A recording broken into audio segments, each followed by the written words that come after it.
Bueno, les mentí, en realidad sí voy a arrancar con una buena, que es que ya está publicada en Revista Trinchera el dossier número 2, el dossier sobre educación. Hermoso. Espectacular, la verdad. Tienen para hacerse la semana de buenas lecturas a lo largo, tienen casi más de una por día, pero pueden ir leyéndola tranquilo y sin prisa. Las lápices siguen escribiendo y no se borran. Una de las notas de este dossier respecto obviamente a este 16 de septiembre, en el cual los estudiantes secundarios aquí en la Ciudad de La Plata fueron detenidos y desaparecidos por luchar por una patria justa, libre y soberana, ver cómo eso se viene a la actualidad. 3 pedagogías, 3 mundos también. Otra de las notas en la cual se comparan algunos de los grandes pensadores de la educación y cómo utilizarlos para pensar un presente en crisis. Bueno, hay de todo. Hay entrevistas sobre la inteligencia artificial aplicada a la educación y al trabajo docente. Hay entrevistas sobre el rol de la universidad junto a Aníbal Viguera. Hay una nota sobre el sistema de créditos académicos, el SACAU, escrita por quien les habla.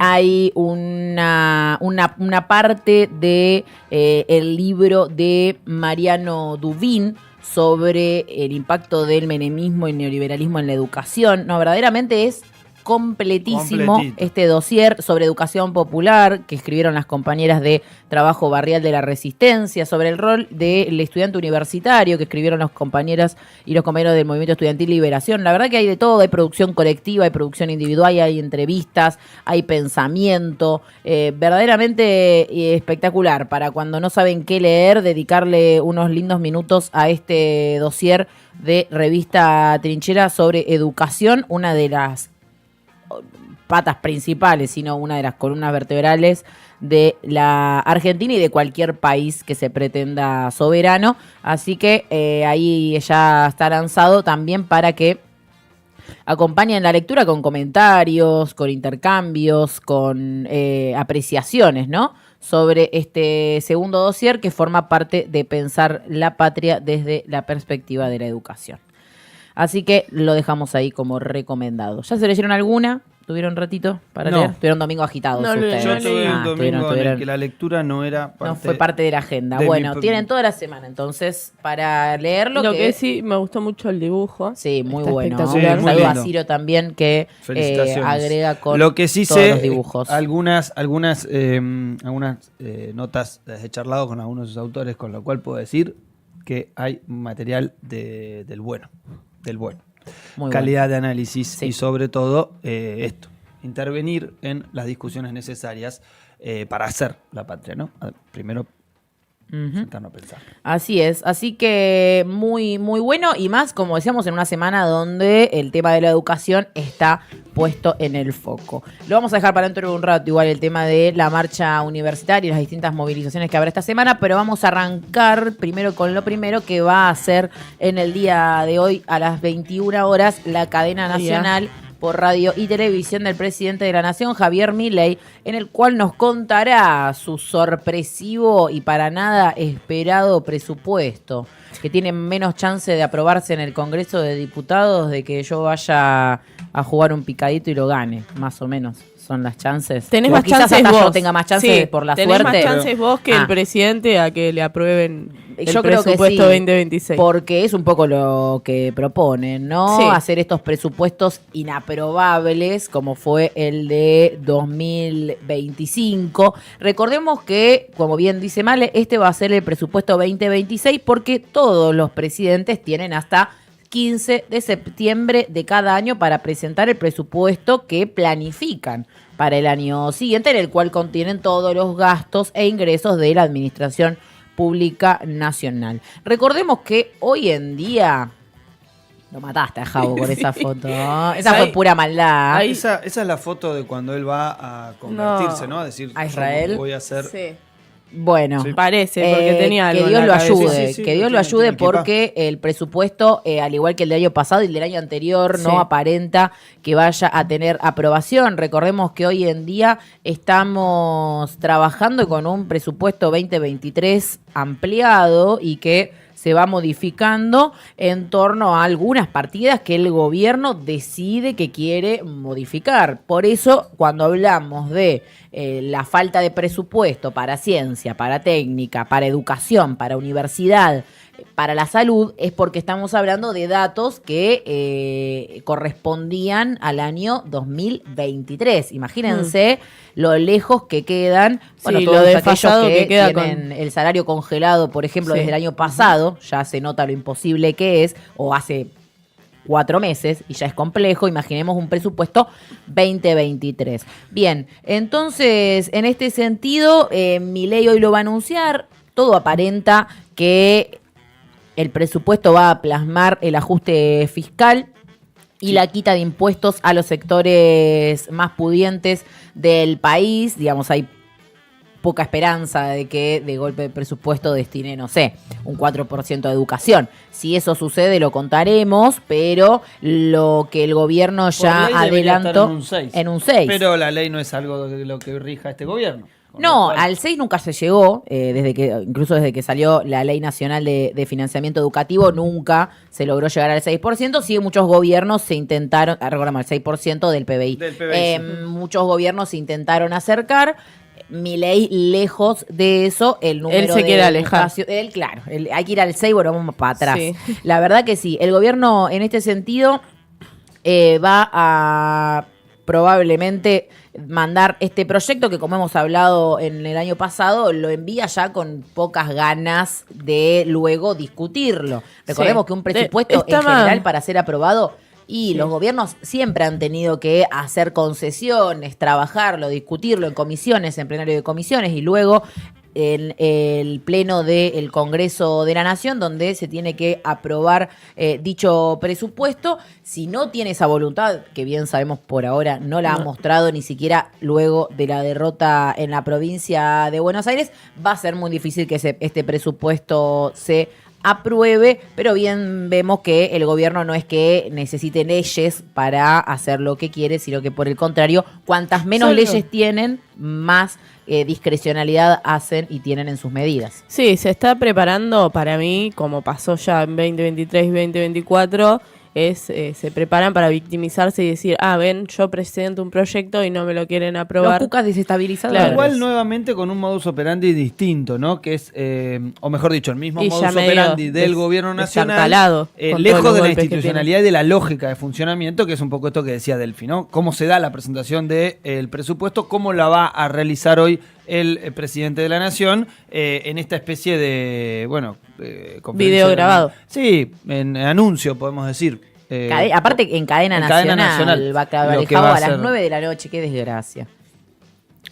Así Qué que, desgracia. bueno, mañana tienen un veremos. buen contenido para La la cena. veremos. Tengan cuidado que no les caiga mal la comida, nada más. Ese es el tema, Sí. ¿viste? Porque uno, por ejemplo, en su rol de comunicador se dispone a decir, bueno, tengo que escucharlo al presidente de la Nación. A hacer ver el anuncios. presupuesto 2026. Y la realidad es que después terminás, viste, capaz medio atragantado, no sé. Bueno, y haremos Sí. nuestros mayores esfuerzos, así que mañana esténse Mirá cómo lo mira, atentos a Caputo. Será por las malas si ustedes no quieren tenerse un mal... Ay, Dios, cómo combino con ese violeta. Sí, me boluda, angustia. eso, Sacala, yo lo sacala iba a eso. decir, pero no lo dije. Me angustia Pero lo es como- igual que es este violeta al violeta de la Sí. libertanza. Regálenme ropa, chicos, si no quieren que lo siga usando, porque... Mirá, serías la cuarta, podría estar como cuarta ahí. Y bueno, no le viene mal un cupo.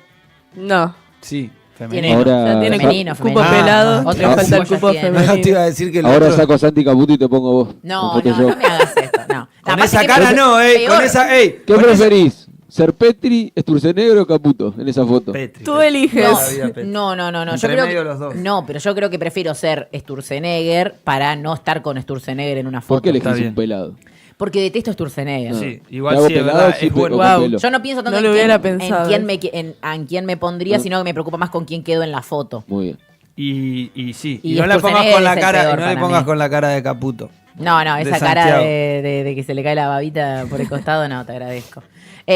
Bueno, tremendo. Bueno, para los que están en la aplicación, un beso. No entendieron nada, pero no importa. En este sentido, entonces, como decíamos, hoy 21 horas, cadena nacional para presentar el presupuesto. Motosierra a full y veremos qué otro anuncio tiene el presidente Javier Milei para esta semana, que como decíamos va a estar bastante convulsa y no con buenas noticias para el gobierno nacional. Aparte, también vale aclarar que efectivamente se confirmó que este miércoles 17 de septiembre será la sesión especial en el Congreso de la Nación, en la cual la oposición sesionará para rechazar los vetos del presidente de la Nación a la ley de emergencia pediátrica y a la ley de financiamiento universitario. Y la idea también es discutir la ley de los ATN, es decir, de estos aportes del Tesoro Nacional que promovían los gobernadores. Veremos si todo esto efectivamente logra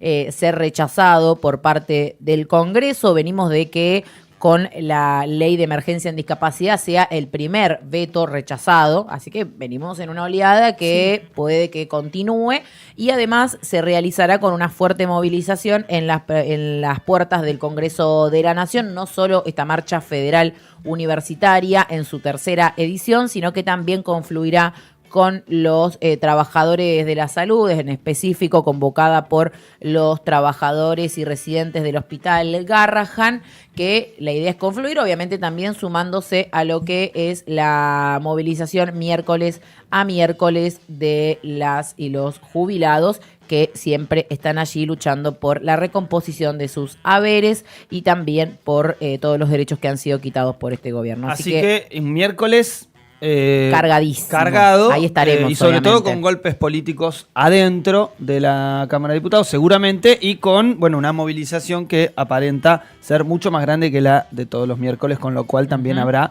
lo que vulgarmente se denomina una piña callejera. Una piña callejera y veremos a dónde, en qué medida contraataca Patricia Bullrich con su protocolo represivo, porque dispuesta a todo, la pistolera como siempre. Veremos si pone, de fuerzas federales, porque últimamente estábamos viendo mucha presencia de la policía de la ciudad exclusivamente y las fuerzas federales solamente en el Congreso, que es un poco lo que venimos analizando casi todos los jueves, ¿no? Así es. Bueno, mientras la Argentina está así de convulsionada y con tanta movilización, no deja de haber solidaridad con el genocidio en Palestina. Bien, pasamos a recordarles que desde el día de ayer los compañeros que conforman la flotilla Sumud Global partieron desde Túnez, desde las costas de Túnez, donde se encontraba en la última comunicación que tuvimos aquí en vivo con Carlos Cascote Bertola, y de allí partieron hacia Gaza por aguas internacionales, acompañando este movimiento de la flotilla que está intentando abrir un corredor humanitario hacia la franja de Gaza, aquí en la Argentina, en particular en el delta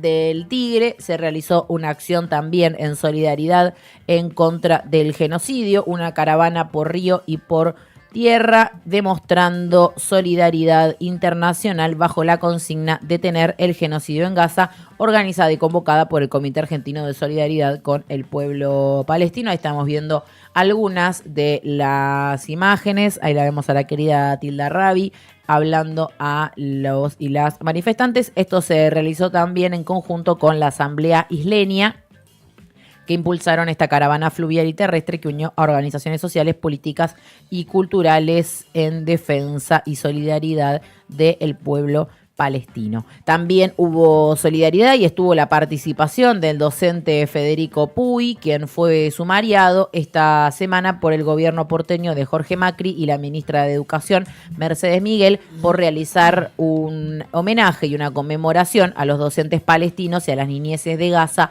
en un acto escolar, lo cual le pareció gravísimo al gobierno. Incluso la DAIA salió a decir que se trataba de un acto antisemita y antisionista, lo cual una bandera de un Estado reconocida ratifica un poco por Naciones Unidas, ¿no?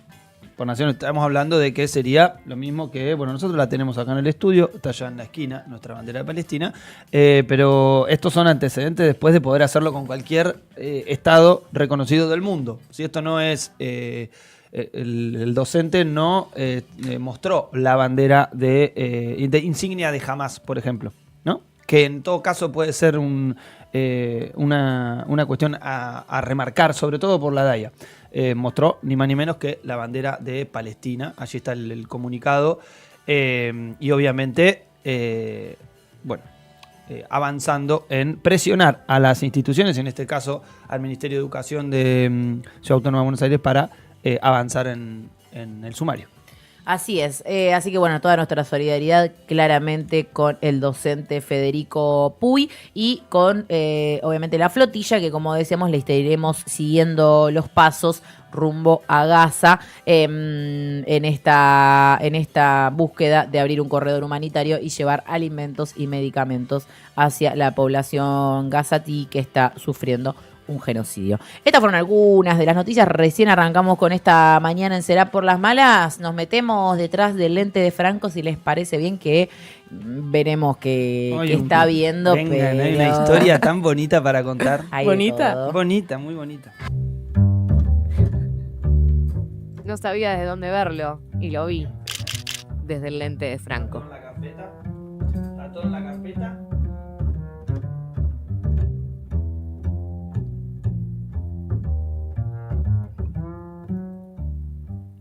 Bueno, nos vamos a meter con el escándalo de la Agencia Nacional de Discapacidad. ¿Cómo te gusta el quilombo a vos? Es que yo en realidad acá no hice nada, solamente informo. Está bien. Con lo cual solamente vengo a masticar. ¿Cómo te gusta el quilombo ajeno? El quilombo ajeno, sí. El otro día veía a Rebord tirándose pochoclos encima así en su programa. Yo no estoy así tan brusco, pero la verdad... Porque no tenés pochoclo. Porque no hay Primero, pochoclo, hago no hay pochoclos muy presupuesto. buenos. O porque no hay Pero- cámara cuando lo haces. Claro.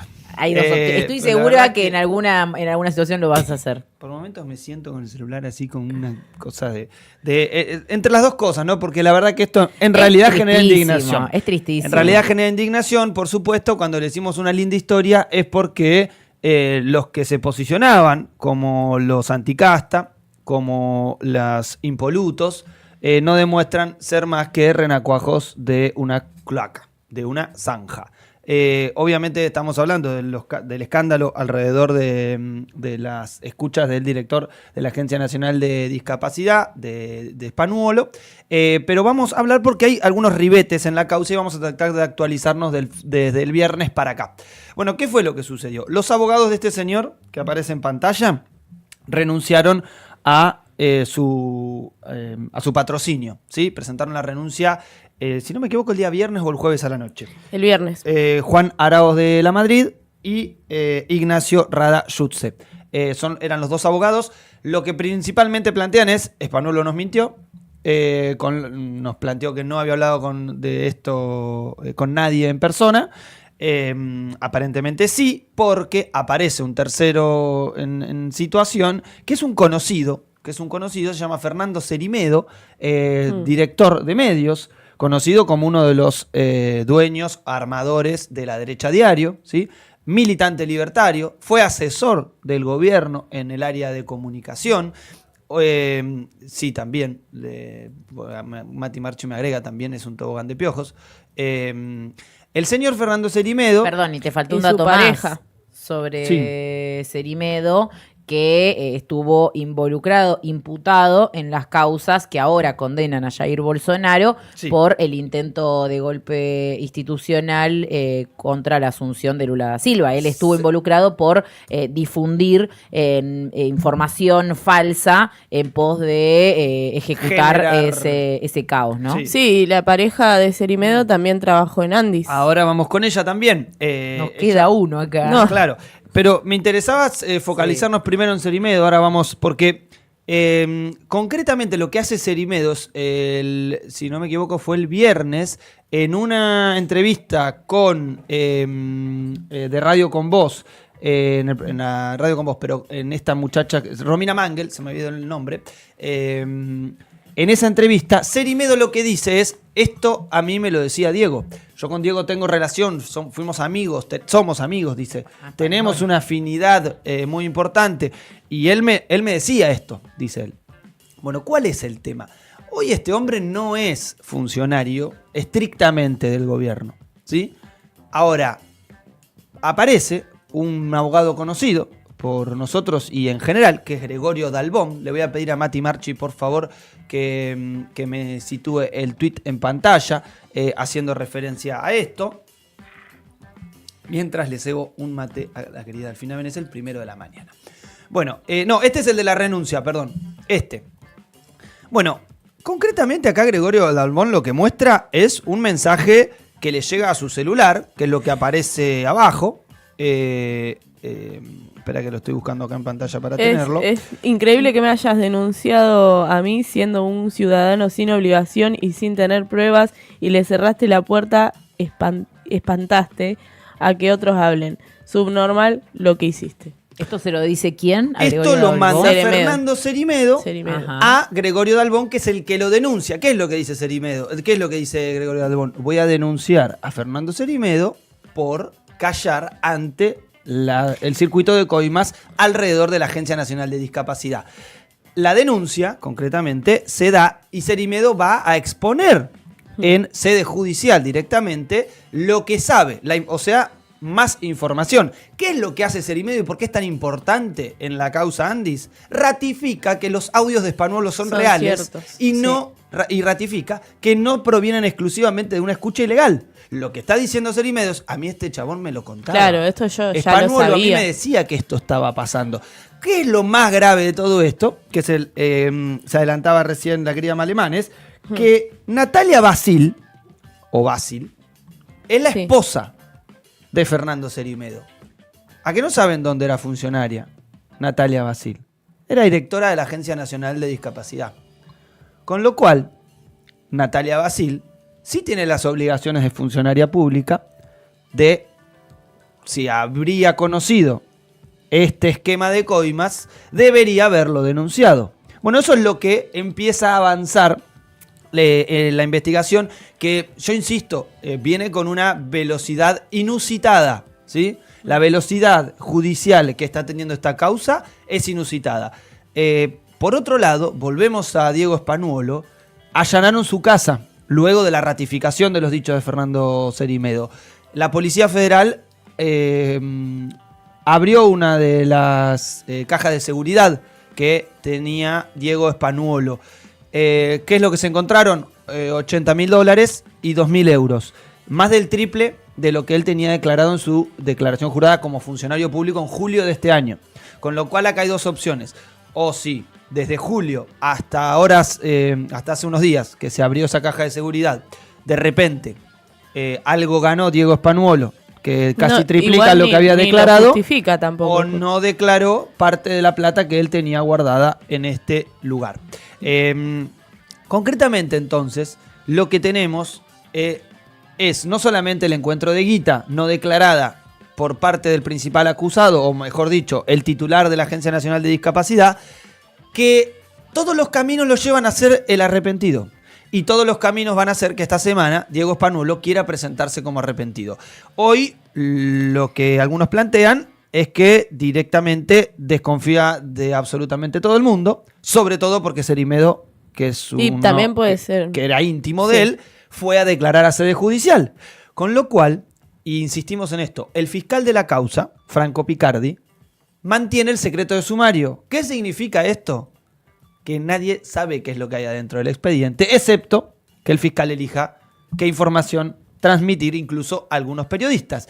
Con lo cual, no hay estrategia, o mejor dicho, no hay táctica para este juicio por parte de los abogados defensores sin saber cuál es el contenido. Es lo que le pasa a la familia Kovalikar, ¿sí? Que no sabe qué es lo que hay adentro de la causa. del expediente. Eso para que lo entendamos simplemente, vos no podés diseñar una estrategia porque no sabés bien qué saben. ¿De qué te tenés que defender? No, ¿y qué tienen? Porque vos podés o pisarte en una defensa porque no sabés bien qué tienen. Por ejemplo, defenderte la de algo familia que... Kovalikar dice, yo no lo conozco a Lule Menem. ¿No? Claro. Ponele que digan eso. Y terminás Y imputado de por falso repente en testimonio. alguno de los teléfonos peritados aparece Claro. una conversación, un mail, un contacto de cualquier plataforma con Lule o con un asesor de Lule Menem. Sí. Bueno, ahí está el problema. Bueno, la familia obviamente es la pata de la corrupción económica, ¿sí? Siempre para que exista corrupción existe el privado. Acá está el privado. El privado es esta familia. ¿Sí? El privado que facilita la corrupción es esta familia. El poeta Kovalevker. Lo que tenemos que discutir después es cuál es el actor del funcionariato. ¿Sí? ¿Cuál es el funcionario que habilita esa corrupción? Bueno, lo que dicen los audios de Spanuolo es un entramado muy propio por fuera incluso de la Agencia Nacional de Discapacidad. Ahora, la propia plata que tiene guardada Spanuolo no se condice con su declaración jurada, con lo cual... ¿De dónde la sacó? Hay algo también de lo que va a tener que rendir cuentas Spanuolo. Por eso insisto con esto. Spanuolo no le queda más camino que ir como arrepentido. Insisto, en el tiempo que tiene Spanuolo, no tiene mucho tiempo que se apure de acá a octubre. Porque realmente lo que tiene es un mes para hacer su ofensiva y lograr su mejor paritaria. Sobre todo si quiere conservar el derecho a la libertad. Bueno, pero si es arrepentido, entonces va a tener que presentar pruebas del delito que se está investigando, ¿no? Porque ese es el rol del arrepentido, ¿no? ¿Y vos te acordás cuando yo hablaba del celular de él, cuando había sido peritado? Sí. ¿Qué conversaciones no habían encontrado? Y ninguna. Ustedes se creen... No. Había 2 chats que no estaban, que eran los de Javier Gerardo Milei y los de Karina Elizabeth Milei. Esos chats no existen en el teléfono de Spanuolo que fue peritado. Con lo cual, si a mí me preguntan, y solo por olfato, puedo decir que hay un backup, una base de datos, un reservorio de esas conversaciones en clave de la negociación a posteriori. Con lo cual, Spanuolo va a seguir siendo tema, va a seguir este escándalo atravesándonos hasta octubre, y todo este ribete, lo que seguramente genere es apurar a Spanuolo a dar una decisión, ¿sí? Recordemos, a plantearse como arrepentido y colaborar con la causa o regalarse también ante la vulneración de su libertad acorde al avance del proceso judicial en curso, que seguramente termine de esta manera. Sí, ya sabemos que Javier Milei a Karina no la quiere entregar, así que dijo que eran lo mismo, así hay que ya ver sabemos si después que le queda chance de no entregarla. Si siguen apareciendo los audios, si siguen apareciendo audios de ella, si esta causa avanza y la terminal, como se ve, es tan clara, tan cochina, tan cloacal en sentido a Lule Menem y a Karina Milei, no tienen mucha alternativa. De hecho, no tienen mucha salida. Con lo cual, por eso también hablamos de la inestabilidad política del gobierno y no solamente la inestabilidad económica, más allá incluso de la paliza electoral en la provincia de Buenos Aires, y después analizaremos qué será en octubre. Por último, Franco Picardi, el fiscal que trabaja en la causa, seguramente extienda el secreto de sumario. 10 días hábiles más. Con lo cual, esto va a seguir generando una incapacidad de respuesta de las defensas. ¿Qué es lo que nos pasa? Los principales acusados no pueden salir a hablar. ¿Por qué? Porque no saben qué es lo que tiene la causa. Obviamente la vamos a seguir muy de cerca, sobre todo ante estos ribetes tan interesantes que van surgiendo, y algunos elementos alrededor de los avances, sobre todo en materia judicial. En cuanto el fiscal lo confirme, obviamente lo vamos a estar transmitiendo, pero es lo que se rumorea, que el fiscal Franco Picardi va a extender 10 días más el secreto de sumario con respecto a las coimas alrededor de la Agencia Nacional de Discapacidad. Bien, tengo una perlita más para que la busquen. En el medio Noticias Argentinas hicieron una especie de perfil del lado erótico de Eduardo Kovalevker, el dueño de la Suizo Argentina, que él tiene varios libros. Yo ya dije, lo tienen que entrevistar en Plástico Cruel, para mí. Tiene varios libros de producción, incluso uno con Felipe Piña, pero tiene una gran literatura erótica. Nos cagaste la sorpresa. El dueño de Suizo Argentina. Salía hoy, ¿sí? justo. Oh, no, mal ahí, perdón. Pero el dueño, el patriarca de la familia dueña de la droguería, bueno, tiene su lado erótico y pueden leer su perfil 50 sombras de Kovalevker en Noticias Argentinas, si alguien tiene el gusto de... Noticias que viene siguiendo muy de cerca hacerlo. esto, está muy interesada en varios de los perfiles. Tiene data. Sí. Bien, bueno, 9:45 minutos de la mañana tenemos algunas de las noticias de la comunidad de la mano de Male Manés. La comunidad de Male.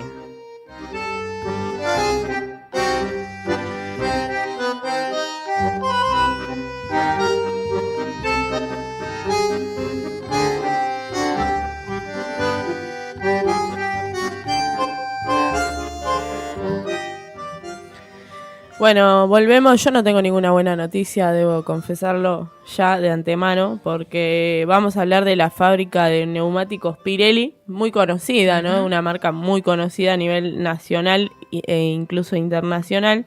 Y es una fábrica que ya lleva alrededor de 780 despidos en lo que va del gobierno de Javier Milei, y planean seguir achicando personal en la planta de Merlo. Recientemente la patronal anunció una nueva ola de despidos, el 50% menos de trabajadores en uno de los 3 grupos de trabajo que quedan activos, que significa este 50% menos 150 desempleos.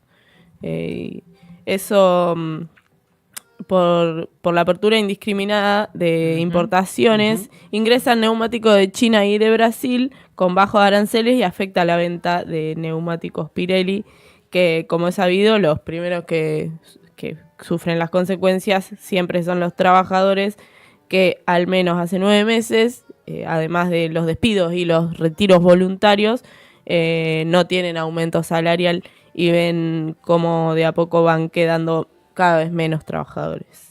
Desde SUTNA, que es el Sindicato Único de Trabajadores del Neumático, denuncian que además de reducir el personal de manera indiscriminada, se busca avanzar con la tercerización de algunas áreas de donde están los trabajadores, y Pirelli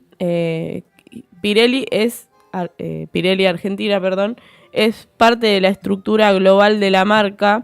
La firma es propiedad principal de la corporación estatal china, ChemChina, y en menor medida de Marco Tronchetti Provera, se llama el que tendría las demás acciones. En las últimas audiencias virtual ante la Secretaría de Trabajo, los representantes de Pirelli expresaron: reiteramos con preocupación que la situación de la actividad es verdaderamente alarmante. Los datos actuales no hacen más que confirmar la evaluación objetiva planteada desde hace meses. Hoy los niveles de producción se encuentran en mínimos históricos y la industria del neumático atraviesa una crisis estructural que pone en riesgo su continuidad, expresaban. Desde el Sindicato Único de Trabajadores del Neumático emitieron un comunicado en el que denunciaron aprietes por parte de los directivos de la empresa para obligar a los trabajadores a tomar el retiro voluntario mediante violencia laboral. En paralelo, aseguraron que se vulnera el derecho de los empleados afiliados porque la empresa no permite el ingreso a las instalaciones de la comisión directiva del sindicato. Bueno, estos aprietes son básicamente para que acepten los retiros voluntarios, y si no, bueno, también vemos maltratos laborales y demás. Así que otra tanda más de trabajadores que se encuentran sufriendo los despidos y por esta apertura indiscriminada de importaciones que el gobierno nacional defendió y se alegró bastante cuando lo anunció.